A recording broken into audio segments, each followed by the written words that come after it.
আমি অ্যাস্ট্রোলজার আচার্য সুমিতা বসাক। সবার প্রথমে জানাই 2025 সালের আগাম শুভেচ্ছা। আশা করি আপনারা সকলেই ভালো আছেন।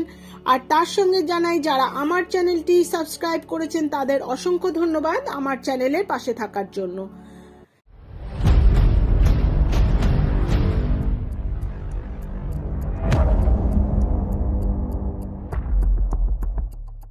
আজ এই পর্বে 2025 সালের মিথুন রাশির জাতক জাতিকাদের সারা বছর কেমন যাবে এবং ভালো থাকার জন্য কি কি উপায়গুলি করবেন সেই সম্পর্কে বিস্তারিত আলোচনা করব। আপনারা শেষ পর্যন্ত সঙ্গে থাকুন। আর যারা আমার চ্যানেলটি সাবস্ক্রাইব করেননি তাদের বলবো অবশ্যই আমার চ্যানেলটি সাবস্ক্রাইব করবেন।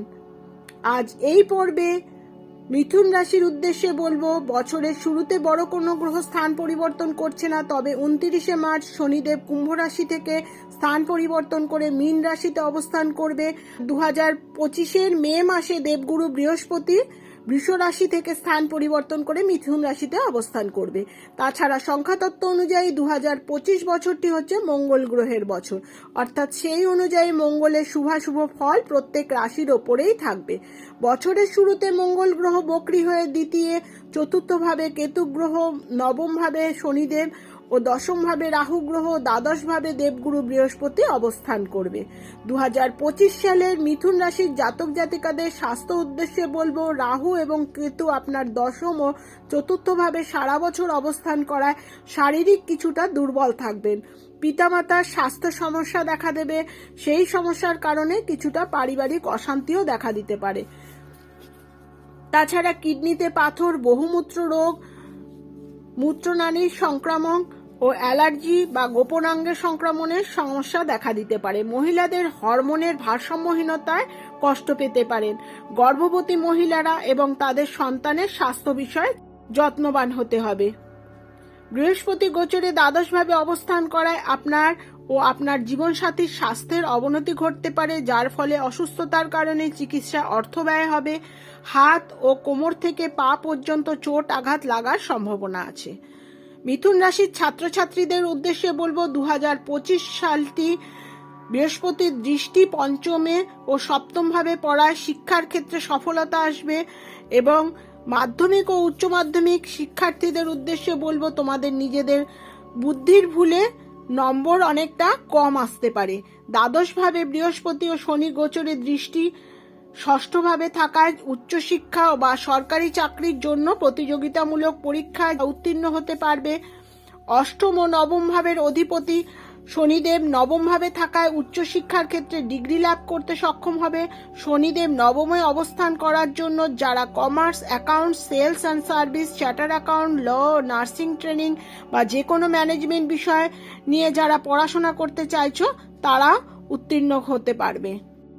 এবছর যারা মাধ্যমিক পাশ করবে তারা সায়েন্স, অঙ্ক, ফিজিক্স নিয়ে পড়াশোনা করলে বিশেষ উন্নতি করতে পারবে।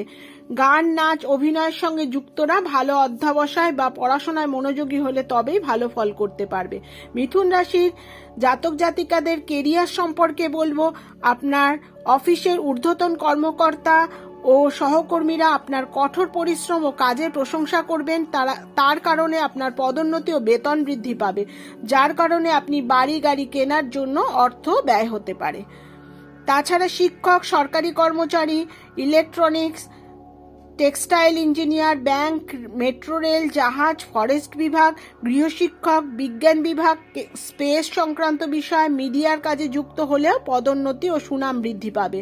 তাছাড়া যদি কেউ ভ্রাম্যমাণ সংস্থা বা সেনাবাহিনীর কাজে যুক্ত হন তাহলে তারা সফলতা পাবেন। অবশ্যই আপনারা আপনাদের দশা অন্তর্দশা ও গ্রহের অবস্থান জেনে নিতে ভুলবেন না। মিথুন রাশির ব্যবসায়ীদের উদ্দেশ্যে বলবো, দ্বাদশভাবে দেবগুরু বৃহস্পতি অবস্থান করায় বিদেশের যোগাযোগের মাধ্যমে ব্যবসায় ভালো সফলতা পাবেন এবং ব্যবসার জন্য বিদেশ ভ্রমণের সুযোগ আসবে। তবে ব্যবসায়িক অংশীদারের সাথে যে কোনো রকম বিরোধ এড়িয়ে চলাই ভালো। বাড়ি, জমি ও বাড়ি ক্রয় বিক্রয় বা এডুকেশন সংক্রান্ত ব্যবসা, ফটোগ্রাফি, আর্ট রিলেটেড জিনিসের ব্যবসা, চামড়ার ব্যবসা, বিলাসদ্রব্য, পারফিউম, জামা কাপড়, শেয়ার মার্কেট ব্যবসা ও ইঞ্জিনিয়ারিং, পার্টস ও এক্সপোর্ট ইম্পোর্ট ব্যবসায় যুক্ত হলে উন্নতি করতে পারবেন। মিথুন রাশি জাতক জাতিকাদের বিবাহিত জীবন সুখের হবে। নিজেদের মধ্যে মানিয়ে চলতে পারলে তবেই সেটা ভালো হবে। পিতামাতার আশা পূরণ হবে। সন্তানের শরীর স্বাস্থ্য নিয়ে একটু চিন্তায় থাকতে হতে পারে। বন্ধুদের থেকে সাবধান থাকবেন। 4th হাউসে কেতু গ্রহ অবস্থান করায় আপনার ঘরের মধ্যেই নিজের লোকেরাই আপনার সঙ্গে শত্রুতা করবে। 2025 সালে ভালো থাকার জন্য কি কি উপায়গুলি করবেন? গণেশজিকে দূর্বা অর্পণ করুন, তুলসী গাছে জল দিন, প্রতিদিন শ্রী বিষ্ণুর সহস্র নাম স্তোত্র পাঠ করুন, সবুজ বস্ত্র ও সবুজ রুমাল সঙ্গে রাখলে ভালো ফল পাবেন। অবশ্যই আপনারা আপনাদের জন্মছক বিচার করিয়ে গ্রহের অবস্থান ও দশা অন্তর্দশা জেনে নিতে ভুলবেন না। আজ এই পর্বে 2025 সালের মিথুন রাশির জাতক জাতিকাদের সারা বছর কেমন যাবে সেই সম্পর্কে বিস্তারিত আলোচনা করলাম।